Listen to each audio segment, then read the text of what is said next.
Confissão de Fé de Westminster. A Confissão de Fé de Westminster é uma das mais importantes confissões de fé da tradição reformada e tem sido amplamente reconhecida e adotada por igrejas presbiterianas em todo o mundo. Ela foi elaborada durante a Assembleia de Westminster, que se reuniu de 1643 a 1649 em Londres, durante um período tumultuado na história da Inglaterra, marcado pela Guerra Civil e pela Revolução Inglesa. A Confissão de Westminster consiste em 33 capítulos que abordam uma variedade de tópicos teológicos, doutrinários e eclesiásticos. Aqui está um resumo dos principais tópicos tratados na Confissão de Fé de Westminster. 1. Doutrina de Deus e das Escrituras. Os primeiros capítulos da Confissão estabelecem a doutrina da Trindade, a soberania de Deus na criação e providência, a autoridade e suficiência das Escrituras sagradas e a natureza da revelação divina. 2. Doutrina da predestinação e da eleição. A Confissão afirma a soberania de Deus na salvação e ensina a doutrina da predestinação, explicando que Deus escolheu alguns para a salvação antes da fundação do mundo.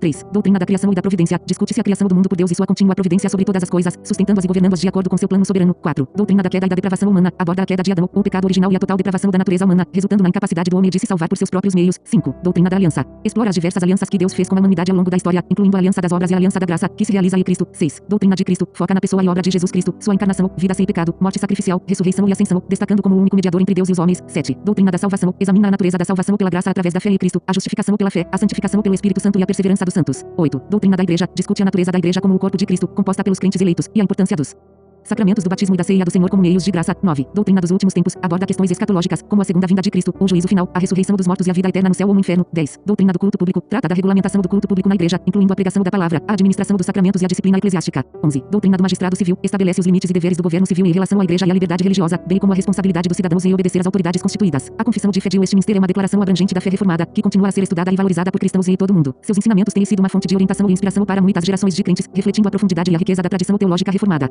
Capítulo I. Da Escritura Sagrada. E embora a luz da natureza e as obras da criação e da providência revelem claramente a bondade, a sabedoria e o poder de Deus, de modo que os homens são indesculpáveis, ainda assim, essas revelações não são o suficientes para proporcionar o conhecimento de Deus e de sua vontade necessário para a salvação. Portanto, o Senhor, em diversos tempos e maneiras, foi servido revelar-se e declarar sua vontade à sua Igreja. Posteriormente, para a melhor preservação e propagação da verdade, e para o mais seguro estabelecimento e conforto da Igreja contra a corrupção da carne e a malícia de Satanás e do mundo, ele ordenou que sua vontade fosse escrita por completo. Assim, torna-se indispensável a Escritura Sagrada, tendo cessado aqueles antigos modos de revelar Deus a sua vontade ao seu povo. Versículos, Salmo 19, 1-4. Os céus proclamam a glória de Deus, e o firmamento anuncia as obras das suas mãos. Um dia fala disso a outro dia, uma noite o revela a outra noite. Sem discurso nem palavras, não se ouve a sua voz. A sua linha se estende por toda a terra, e as suas palavras até o fim do mundo. Neles pôs uma tenda para o sol. Romanos 1:32. Os quais, tendo conhecimento do juízo de Deus de que são dignos os que tais coisas praticam, não somente as fazem, mas também aprovam os que assim procedem.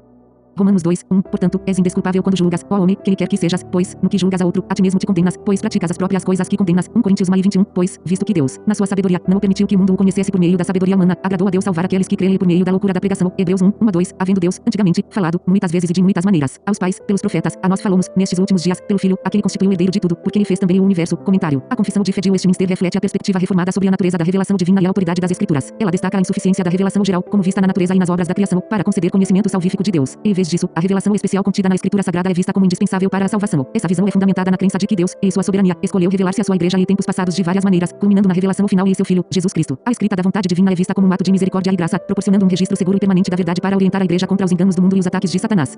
E, sob o nome de Escritura Sagrada, ou Palavra de Deus escrita, inclui-se agora todos os livros do Velho e do Novo Testamento, que são os seguintes, todos dados por inspiração de Deus para serem a regra de fé e de prática, o Velho Testamento: Gênesis, Êxodo, Levítico, Números, Deuteronômio, Josué, Juízes, Ruth e Samuel, e Reis, e Crônicas, Esdras, Neemias, Ester, Jó. Salmos, Provérbios, Eclesiastes, Cântico dos Cânticos, Isaías, Jeremias, Lamentações de Jeremias, Ezequiel, Daniel, Oséias, Joel, Amós, Obadias, Jonas, Miqueias, Naum, Abacuque, Sofonias, Ageu, Zacarias, Malaquias, o Novo Testamento: Mateus, Marcos, Lucas, João, Atos, Romanos e Coríntios, Gálatas, Efésios, Filipenses, Colossenses e Tessalonicenses, e Timóteo, Tito, Filemão, Hebreus, Tiago e Pedro, 2 Pedro, 1 João, 2 João, 3 João, Judas, Apocalipse.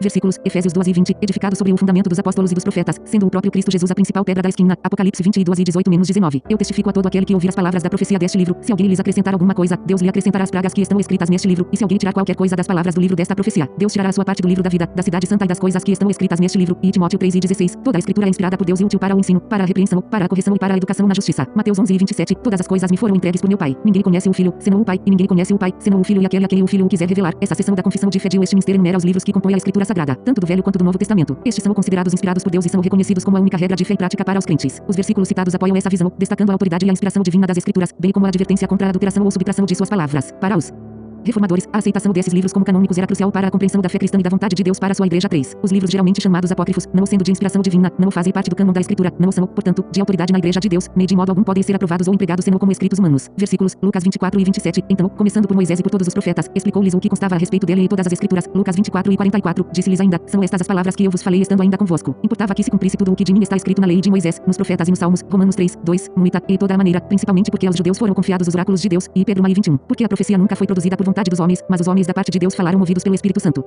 Esta declaração da Confissão de Fé de Westminster rejeita os livros apócrifos como sendo fora do cânon das Escrituras Sagradas. Ela afirma que esses livros não são de inspiração divina e, portanto, não possuem autoridade na Igreja. Os versículos citados, especialmente Lucas 24 e 27 e 44, destacam a importância dos escritos canônicos reconhecidos por Jesus e pelos apóstolos como fontes autorizadas de revelação divina. Romanos 3, 2 salienta a confiança especial que os judeus tinham nos oráculos de Deus, indicando a distinção clara entre os escritos aceitos e os não aceitos como parte das Escrituras. Finalmente, e Pedro 1:21 enfatiza a origem divina das profecias, reforçando a ideia de que a inspiração divina é um critério essencial para a autoridade dos escritos sagrados. Para os reformadores, a rejeição dos livros apócrifos era crucial para manter a pureza doutrinária e a autoridade das Escrituras como a única fonte de fé e prática na Igreja. E a autoridade da Escritura Sagrada, razão pela qual deve ser crida e obedecida, não depende do testemunho de qualquer homem ou igreja, mas depende somente de Deus, a mesma verdade que é o seu autor, tem, portanto, de ser recebida, porque é a palavra de Deus. Versículos, e Timóteo 3:16, toda a Escritura é inspirada por Deus e útil para o ensino, para a repreensão, para a correção e para a educação na justiça. 1 João 5:9, se aceitamos o testemunho dos homens, o testemunho de Deus é maior, porque o testemunho de Deus consiste no fato de que ele deu testemunho acerca de seu filho, 1 Tessalonicenses 2:13. Também, por isso, incessantemente damos graças a Deus, pois, havendo recebido de nós a palavra da pregação de Deus, acolhestes não a palavra de homens, mas, tão somente, como é na verdade, a palavra de Deus, a qual também opera eficazmente em vós, os que credes. Esta seção da Confissão de Fé de Westminster enfatiza que a autoridade da Escritura não deriva de qualquer testemunho humano, mas sim de Deus, ou seu autor. Os versículos citados corroboram essa afirmação, destacando que a Escritura é inspirada por Deus, e Timóteo 3:16, que o testemunho de Deus é maior do que o dos homens, 1 João 5:9, e que a palavra da pregação é recebida como a palavra de Deus, não dos homens, 1 Tessalonicenses 2:13. Para os reformadores, isso é fundamental para estabelecer a autoridade suprema das Escrituras e sua importância na vida da Igreja e dos crentes. Afinal, é somente por reconhecer a origem divina da Escritura que podemos compreender plenamente sua autoridade e aplicar seus ensinamentos em nossas vidas com fé e obediência. Vê pelo testemunho da Igreja podemos ser movidos e incitados a um alto e reverente apreço da Escritura Sagrada, a suprema excelência do seu conteúdo e eficácia da sua doutrina, a majestade do seu estilo, a harmonia de todas as suas partes, o escopo do seu todo que é dar a Deus toda a glória, a plena revelação que faz do único meio de salvar-se o homem, as suas muitas outras excelências